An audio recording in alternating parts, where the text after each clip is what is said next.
Welcome back to Against My Better Judgment, the podcast where two friends, I'm Tamara Golden. and I'm Dannelle Whiteside, tell the truth, share the lessons, and laugh about the moments that we knew better but did it anyway. Each week we share real stories about our lives, about the times that life surprised us, stretched us, or just straight up humbled us, and the lessons that we learned along the way. And this season, you've discussed with us and shared with us about ships. This episode is no different. We will hear about how we do partnership. Yes, and we have an Against My Better Judgment first, the very first guest that we are going to talk to today. And you'll hear about it in just a second. Stay tuned. But before we do, how's your week been? You know, it has been a really good week. Just the sun is out. I feel good. I've engaged in a new business opportunity. I was a guest on another podcast. I saw that. That was fun. It was really good too. So I just feel, those moments where you just have an attitude of gratitude, and that's I am in that season, and I feel good. I feel good. So. Yeah, I am too. I feel myself like unthawing. Good word. Yeah, like so the kids had their spring break a few weeks ago, and I was initially. So that same week was also the week that I went to school, and so I had Monday and Tuesday that I was going to work. But then I was like, you know what, I'm just going to take off at least one of those days. And so I took off, and then me and my mom and the kids went to Slick City. Have you heard of it? No, it sounds slippery. It is. That's it's a slide liability. Park. It has nothing but slides. And awesome. When I tell you we had so much fun. Where? It's in Opry Mills. Inside? Inside. It's an indoor slide park. Okay, I know where it is. And they actually have adult nights too. Because I'm telling you, it was so fun. And I just feel like there's, as adults, you don't play enough. And play is like practicing that radical joy that we've talked about so many times. Yep. And I always watch my mom, because there are times when I one of my secret goals for her is just like put her in spaces to bring out that inner girl, and so I could just see her, like she was laughing and smiling, and I was laughing and smiling. The boys were so excited to have, and we left Ronan at home because he was so little, he couldn't do the slides. So like I really did get to be in it with them, because if Ronan were there, I'd have to like not do all the stuff. So we just had so much fun, and so I can't wait to do that again. Now that is right up my alley. yes, yeah, we'll have to go, because it was like a blast. So anyway, we're going to invite our special guest. Yeah, let's do it. None other than my husband. And my golf friend, yes, and my bra, Well, okay, so we have to say something about his name before we bring him on. Oh, that's true. So my husband's name is Sean Whiteside. His middle name is Andre. When he introduced himself to me, he told me his name was Andre. So all of my friends call him Andre. Everybody in his family calls him Sean.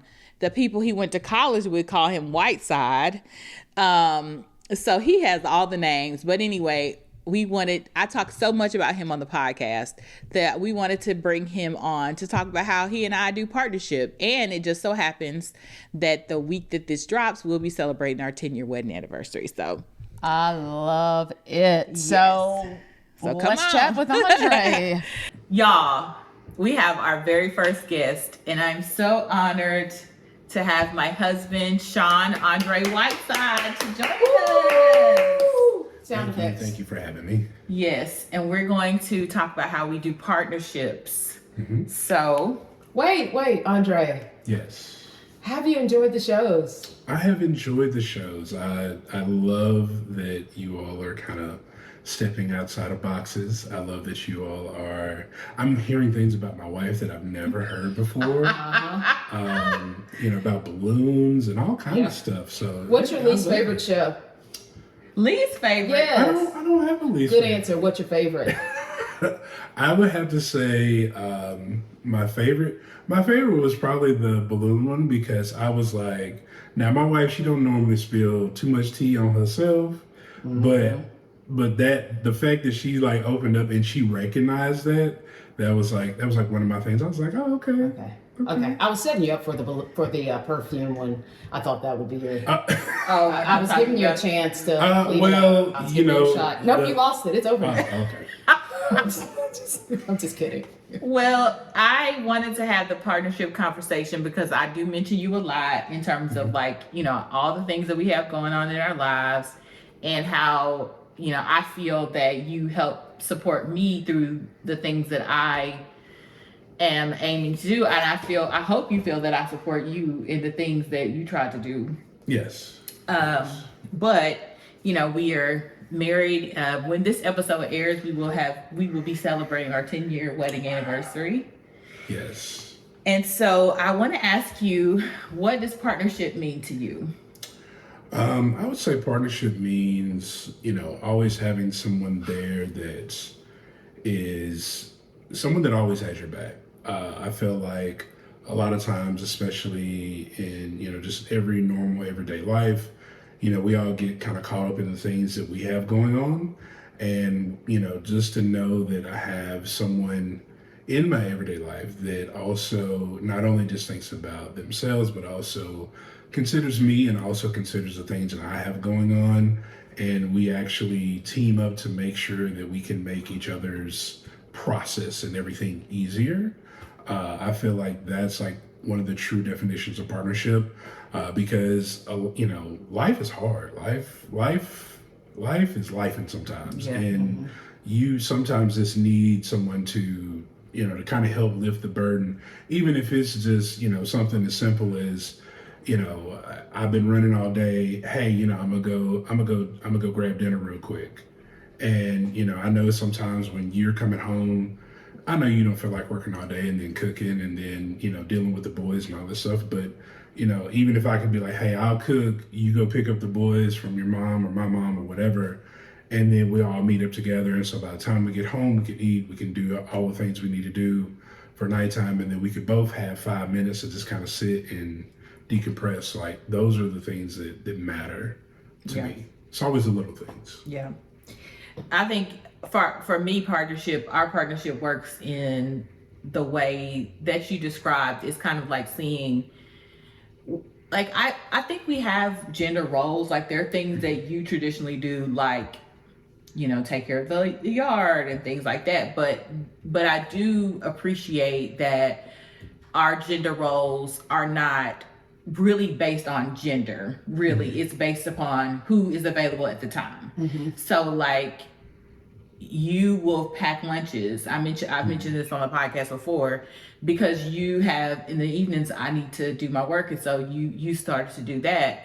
Or, you know, it's just really like, it's the partnership for me is like, whatever you can do or I can do to help meet the needs of the household, we are both willing to do that.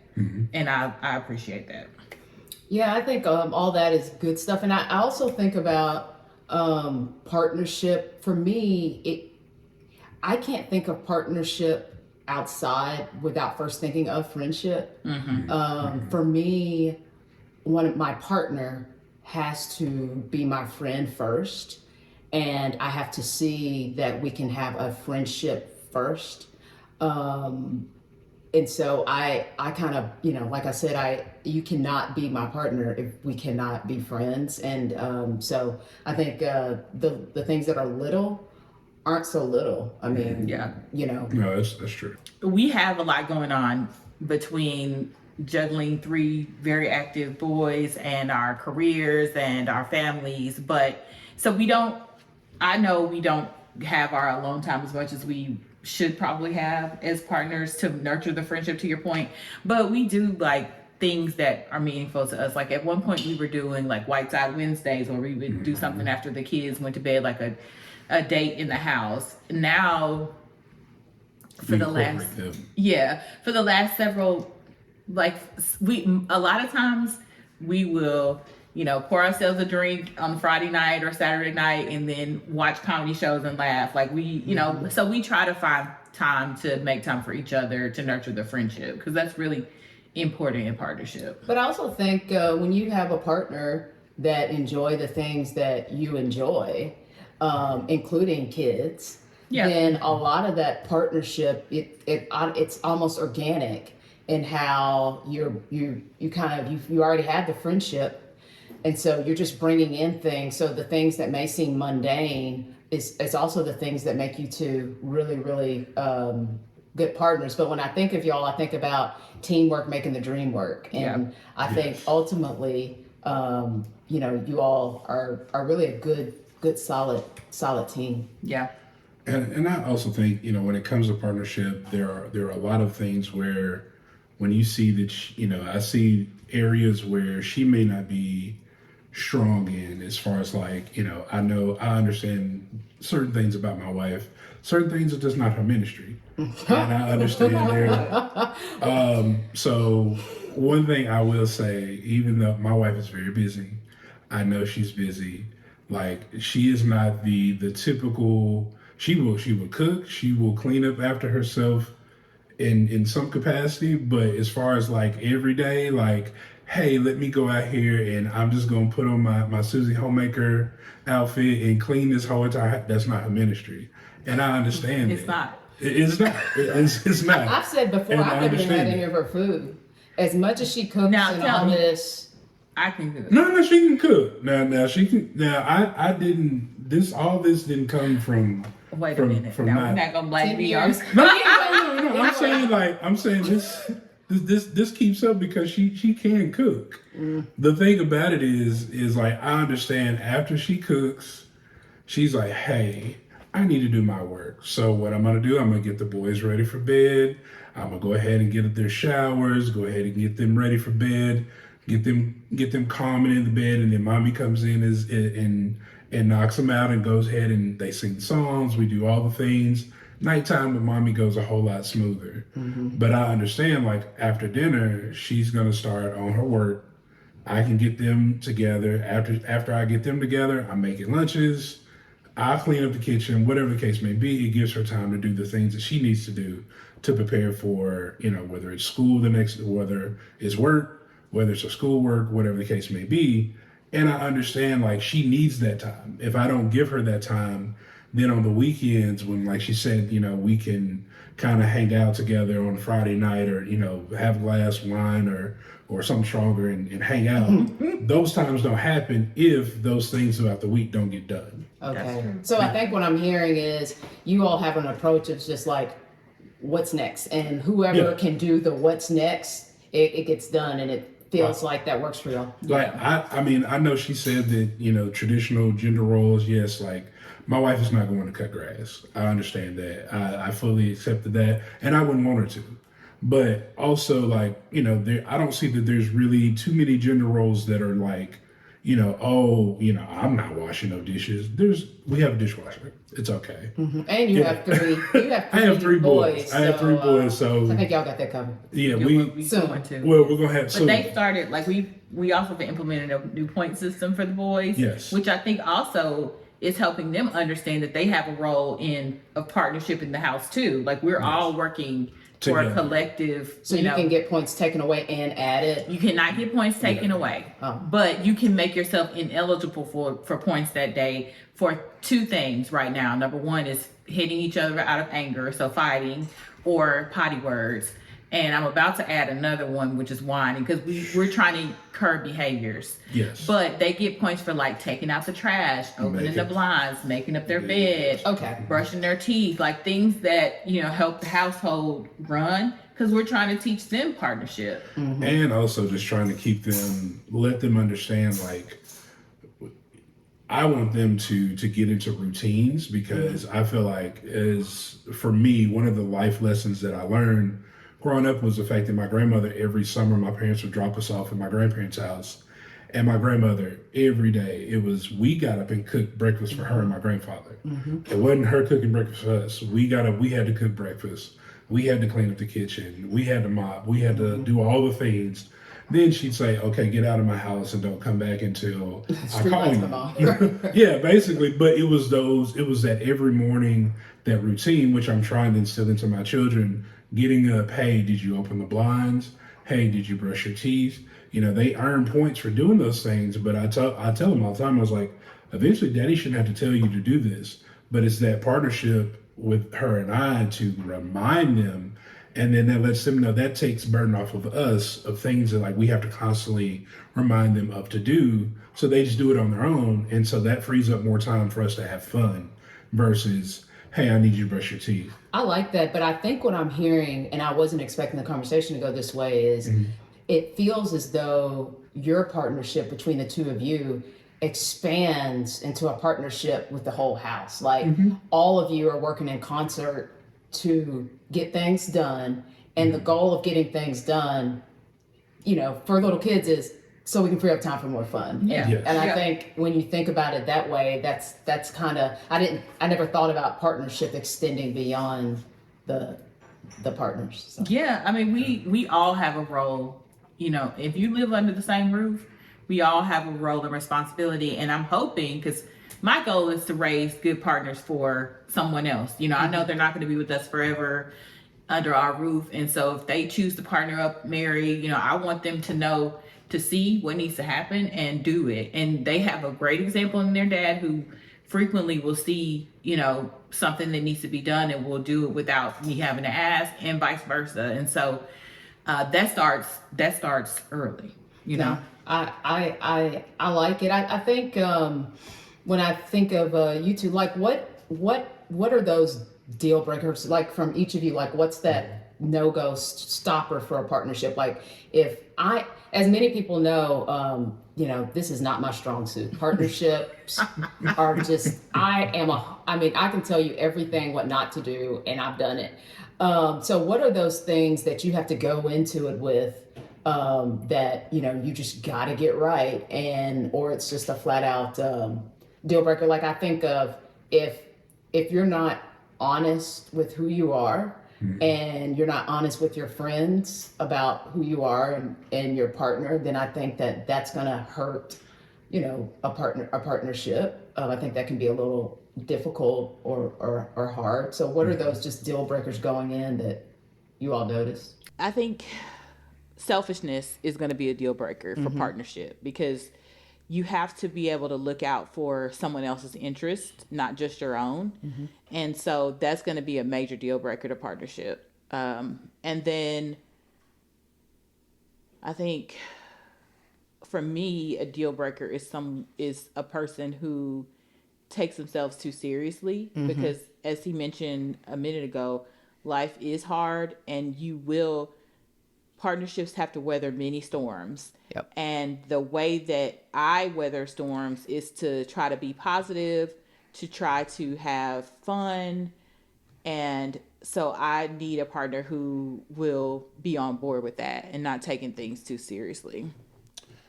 I would definitely say one of my deal breakers is just negativity. I feel like if you're just constantly negative about everything has a negative connotation with it. It's just like that's one of the things that like it feels like an anchor that just kind of drags my spirit down. And so, you know, I feel like, you know, having someone who's positive, who can actually take even, you know, the most negative situation and, you know, spin it in a positive manner, I feel like that is something that, you know, I can definitely work with, which my partner definitely does sometimes, because she is definitely she is the starter of a lot of things that in our partnership that I'm like, at first I may be like, I don't know about that, but then I've learned with this woman, I can't just say no to an adventure, because 10 times out of 10, I'm gonna have fun. It's gonna turn out great, but I may be, you know, on the fence about it at first, but then I'm just like, you know what, just go with it. And you know, it typically works out because she always has a positive, like everything. She's like, no, I think it'd be great, and I'm like, okay, we'll try and see. So and it always works out. So. Yeah, just, you know, you can't be negative. You gotta have a positive, can-do attitude. I think those things are great. And I also think about, and this is stuff that I'm not necessarily good at, but I'm trying to be better at in my next partnership, is I think of twofold. And that is, you have to be a good listener. I mean, if we are communicating, you have to really hear it, And right? that's hard sometimes, but it is critical. So hard, and sometimes you have to hear what has not been said, and so I think a lot of times that being a really, really good active listener is key. The other thing I think is the desire for someone to grow beyond their biggest desire, something that they can never dream of. And so I think I've been in partnerships where I felt like I was being contained.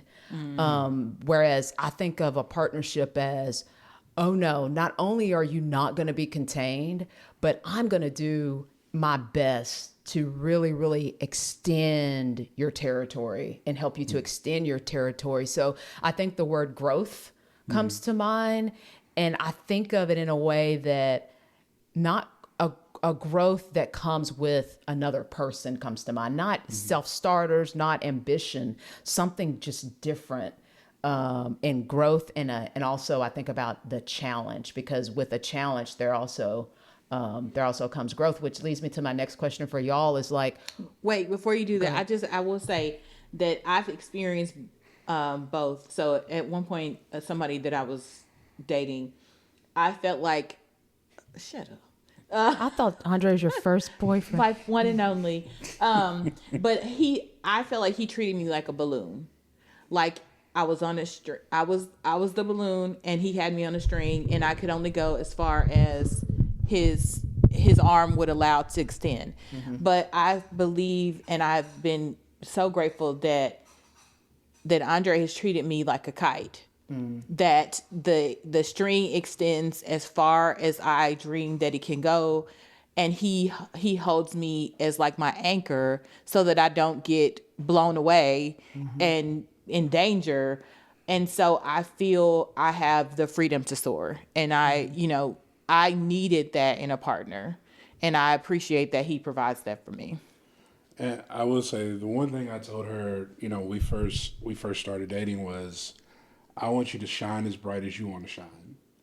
And, and I told her I'll be here to be your biggest supporter. I may not grab pom-poms or anything, but I'll be here to support you. He does grab pom-poms, figuratively. I've seen those pom-poms. Yeah, and I will definitely support her dreams and whatever her aspirations that she wants to accomplish. Which, like I said, for me, I feel like that's what a partnership should be. Like, I support your dreams, you support my dreams. And, the other person, if I want to, go to the moon, you have to have that person that grounds you and says, hey, we can go to the moon, but let's maybe, let's maybe if we, if we want to shoot for Mars, maybe we may not make it to Mars. Maybe we can land on the moon, but let's try baby steps and get there. Versus, we just come swinging out the box, and then if it's not successful, then it, becomes, it becomes this mundane thing. But I feel like a lot of times she has great ideas, and she's like, well, hey, let's go here. And I'm like, well, okay, let's put all the things in perspective. And she does me the same way. And it really just, that helps both of us to kind of think of all the angles versus just, we get so excited about one different thing, and, you just take off. And you do have to consider, especially in partnership, you have to consider the other person's feelings and what they have going on before you just, take off with your own ambitions. No, I like that. And I think when I think about partners that I've had, and like I said, I mean, I've not been the best partner a lot of times in life, but I'm a better person now. I promise. But when I think about it, my brain says that I can have it all. And I think I've always felt like the reason that I've been unapologetic when it came to partnerships that didn't work out is because I think about, and people have different theories about this, but you have a pastor, and the pastor preaches and he does a really good job. And then he has a clunker of a car.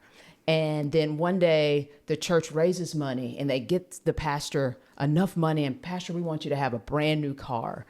And then you'll have people saying, that pastor's riding around in this really, really nice car, and look at the, well, I think that God has blessed us to be able to have it all. I don't think God wants us to be paupers. I don't think he wants our pastors to be begging and not have nice things. And so when I think about partnerships, people have heard me talk about kids. I think that's the best gift that I think anybody can give is the gift of a child, if you're at all able. I really, really, really believe that. And if you can't give the gift of a child, I think supporting the goals of children and things like that, I think that's the best gift or legacy we can leave. So with a partnership, I really feel like you only get, when it's a committed one that you're going to ride out, you only get one shot at this. Right. And so I feel like I'm unapologetic in that I feel like I can have it all. I haven't found it all yet, but I guess, so what are your thoughts about, like, is there anything in your relationship that you felt as though Dannelle stymied or vice versa? Or do you really feel like you have the space to really, truly have it all? I think you can have it all. You just can't have it all at the same time. And so I think the only thing that might have, stymied or limited our ability to do something is just timing. And sometimes that's an intentional timing. Sometimes that's God's timing. But it's just recognizing that it may not be time for you to have that thing that you really want.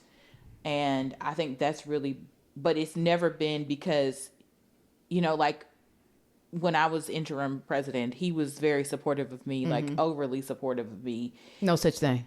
I guess, okay, you can never be too supportive. But, he could have said, hey, we got a kid, we got a lot of responsibilities. I don't think it's the right time for that. But there's never been a time that he stopped me from, reaching something. I think it's only been because it just might not have been the right time. Mm-hmm. So I totally get it.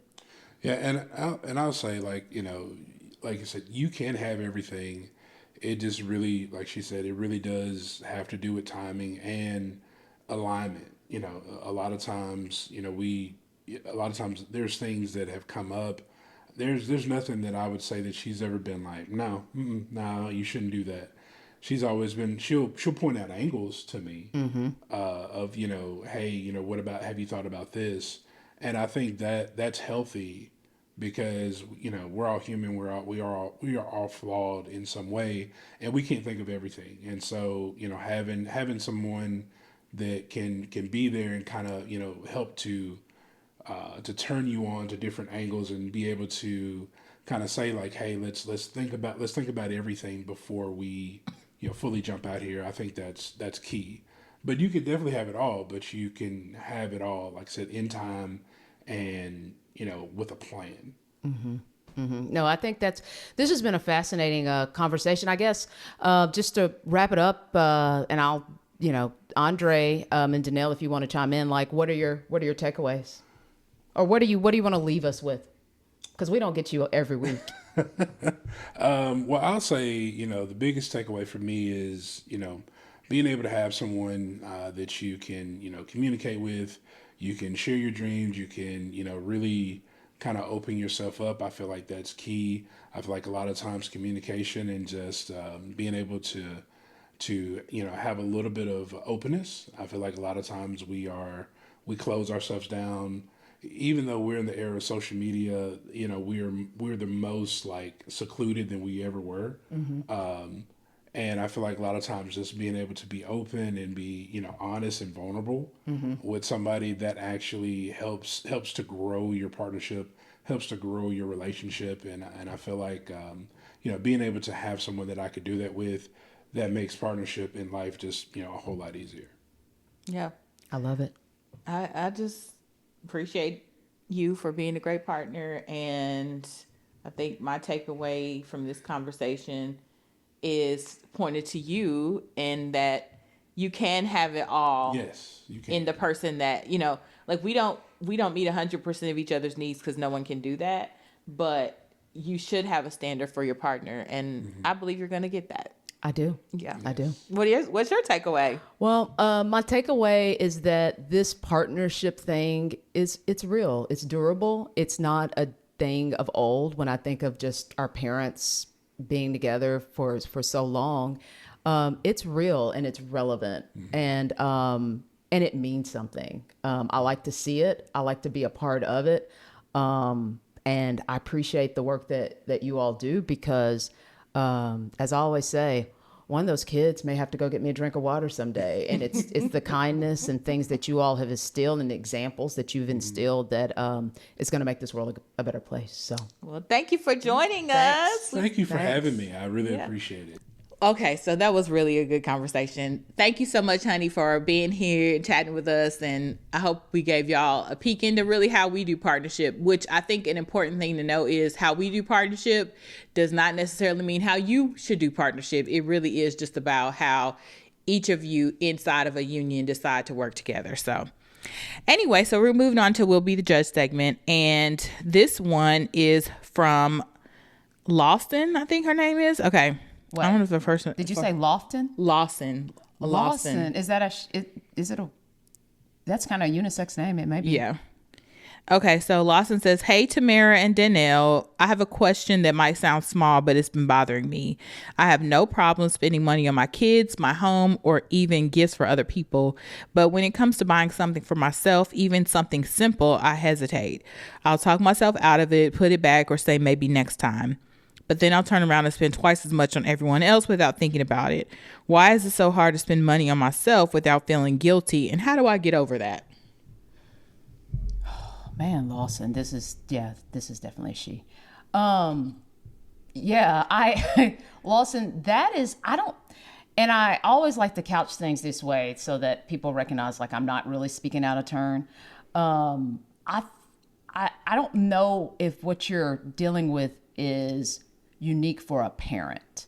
I am not a parent, but I think in an effort, like when I think about my parents, I think every single thing that they did after having us was to make our lives better. It was very rare that I can't think of many examples where they were doing something to make their life better. And I think that sort of guilt for loving ourselves, I think that might come natural to parents. And I do give this disclaimer, I'm clearly not a parent, but I don't think that feeling is so unique. I think it's real, and I don't think it's a small problem, because I think a lot of people deal with that same type of feeling in many ways. But I think it also goes to conditioning ourselves, and again, maybe a different type of a boundary, but conditioning ourselves to be okay with being happy and having things that are nice for us. It's like, I don't think that we were created to just be good moms or created just to be good dads or good aunties.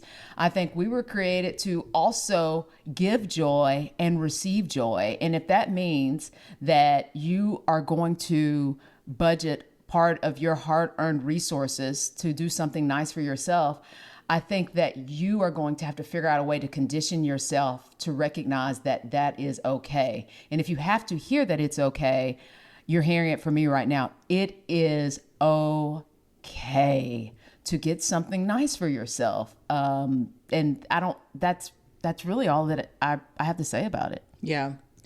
I was reading it and I was like, this is not a problem I've had.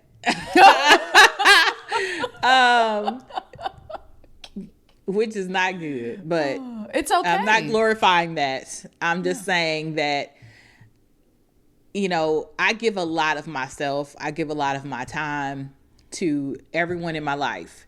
And so I also want to give to me. There's sometimes I don't do well with that, but in other areas, like, there's ways to give to yourself in terms of like physical health. There's ways to give to yourself, like spoiling yourself, treating yourself. My area of giving to myself and treating myself has just not been a problem that I've struggled with. But there are other ways that I don't. So I will say, actually, you said that this is a woman, and I guess just because of our audience, I presume that it also is too. But my husband is that way.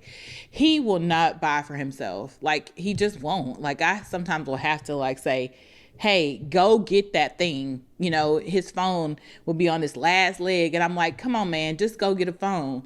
Or he'll always say, I'm going to get this, but I'll wait till my next pay period. I'm like, why? We have the money. Like, so, you know, there are some people who are just oriented that way, that they just don't feel like spending on themselves. And I'm just going to say, you deserve it. Mm-hmm. You know, you've described that you have a family, whether you're a man or woman. And so I think we can assume that you are committed in a lot of ways to your family. You probably work. You probably have friends that you give to, you know, with your time. So, like, if there is something that you want, you know, so long as you're not breaking the bank here, and, you know, if it'll help, maybe you could save up so that you don't feel guilt. Because one of the things that I do sometimes struggle with is like how much money I'm taking out of the household for something that I want. And so if that is a concern for you, you know, make a plan. If there's something that you see that you want, make a plan to save up so that you're not taking money out of the household. Like, remove any other excuse for treating yourself than just treating yourself. Yeah. And then when you have planned for it, don't feel bad, because you deserve it. And I think your family wants it for you. Absolutely. I think if they probably knew you were holding out because you were worried about them, they'd probably say, go ahead and get that. Mm-hmm. Like, yeah, there's not a problem here. So treat yourself. You deserve it. Agree. Yeah. Hey, take it from me. So thanks for writing us, and let us know what you decide to get. And with that, we're going to move on to the Against My Better Judgment segment. Yeah, so Against My Better Judgment, and this happened to me twice, but I parked outside a place that had the sign that says, if you're parking here and you come back to look from your car, dial 100002222 to find out where your car is. Oh, Lord. And it was somewhere close to a school. And I just thought, like, okay, it's after hours. And it was after hours. And really, it was so convenient. And so I was going to do this Stamp It Up thing with one of my friends, and so just parked, and I saw the sign, but I will say the sign was not directly in front of me. You're like, they can't be talking about me. Yeah, in fairness, I really thought, although I did see it, I really thought the sign was for the restaurant parking, because I thought people were using the restaurant parking to go into the school, because it was close to Vanderbilt, I'll just say it. So it was close to a school. So I really thought, like, I did see it, but I really didn't think it was I really didn't think where I parked qualified for it. So we go in to do this Stamp It Up class, and we go in as daylight, come out as dark. And I'm like, I parked here. I know I parked here. And my friend that's with me is like, yeah, you parked here. I know we parked here. Girl, my car got towed. It got towed. And let me tell you what happens when you park in these places. Your car gets towed. Okay, you've got to figure out how to get to your towed car. So that's an expense. When you get there, there's no whatever type of method of payment that they ask you for, you need to have it, because they do not care about you. So it's late. We go to this salvage yard tow truck place to get my car. By the time we make it there, the car had made it back. We beat the car to the tow truck place. So now I got to wait for this car. And mind you, I have to work the next day. So I was just very, very bummed at the fact that, and what made me so bad, what I went to do, the Stamp It Up, was to do something nice. So I was making homemade cards to actually write into them to give to people. So I was actually doing something good. So that cost me. Then it probably cost about $200 to get my car. $50 taxi ride. So all of this to say, I could have just paid for parking. I mean, I could have paid $50 for parking and been done with it. The other time it happened to me, this is back when I had the Jeep. I had a Jeep full. There were 4 of us. And for what, it's a stick. For whatever reason, one of my girlfriends wanted to drive, and that's always fine with me, but whatever. And we parked in front of a place that said it was definitely, you have to pay for parking, and I knew that. Mm-hmm. My friend convinced me, like, oh no, I park here all the time. Lord. This is my spot when I come, because we were going to Printer's Alley. Okay. And it's That's only downtown Nashville. Downtown Nashville. And it's only like 4 spots there. So it is believable that she's like, this is my spot. Every time I park, this is where I park. This is where I park here. I came out from a long night, let's just say. It's probably 2 a.m. There is a clamp. What do you call the thing? A boot on my wheel. So you come. I would almost rather that though than a tow. Oh, hands down. Mainly because you have to pay. So the guy comes, you have to pay him $75 cash. Yeah. To take I didn't know it was cash. Because it shouldn't be. I mean, come on. Anyway, I took $30 off the top. Right. So I had to pay him $75 cash to get the boot out. And then you have this little ticket. Well, okay. I go home, not thinking much about it, just bummed out, like, so later, like probably about 2-3 weeks later, I actually look at the little ticket because I thought that I was finished with it when I paid to get that boot off. Mm-hmm. No, people, it is not over. I then, because it had been like 30 days, like I ended up having to show up for court, because if I would have paid when the X amount of time, like let's just say $200, I wouldn't have to go to court. That time lapsed. So I had to show up for court, so that's time, and then I had to pay $50 automatic court cost, and then I also had to pay the ticket.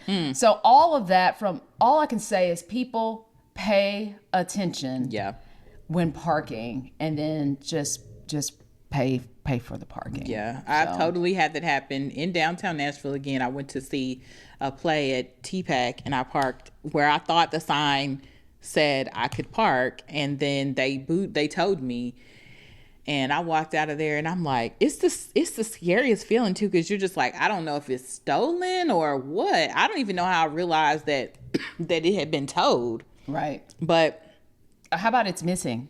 I mean, yeah, but it's like you don't know whether it's been stolen or not. Yeah, I guess that's a good point. So nobody wants to steal anyway. Yeah, you're right. You don't have to worry about the minivan. Hey. But anyway. So yeah, you just gotta pay attention. And So, so what's your takeaway from today? Well, my takeaway is I'm just grateful for the partnership that I have with my husband, and my takeaway also is to make sure I'm paying attention where I'm parking. No, I think you hit it. And I also think the idea of it's okay to be nice to yourself and just get yourself nice things without having to feel guilty. Yeah. I think that's another thread. Yep. Okay. Well, that is the end of this episode. It's also the end of this season. Season 3. Thank y'all. This has been 3 seasons from the day you called me and said, I think we should do a podcast. Yeah. We have made it through 3 seasons. And it's been fun. I feel like we're learning and growing as we go. I hope you're learning and growing too. And if you have questions or you want us to weigh in on something going on in your life, send us an email at Against My Better Judgment Pod, or send us a message on Facebook or Instagram at Against My Better Judgment Pod. Email it againstmybetterjudgmentpod@gmail.com, or Facebook and Instagram at Against My Better Judgment Pod. Yeah, and like I said, it's been a blast. And if you like what you're hearing, then please give us a thumbs up, give us a heart. Continue to send in your comments, and like and subscribe to our YouTube channel. But there's only one type of star, and that's 5 stars. So if you really, really liked what you've seen this season and this episode, please take the time to give us 5 stars. We appreciate it. Yep. Oh, shout out to our friends in Hong Kong. We have listeners in Hong Kong, Singapore, Canada. Yeah. We worldwide out here. So thank you for listening. Hope you're enjoying it too. And we'll see you next time. All right. Bye, y'all.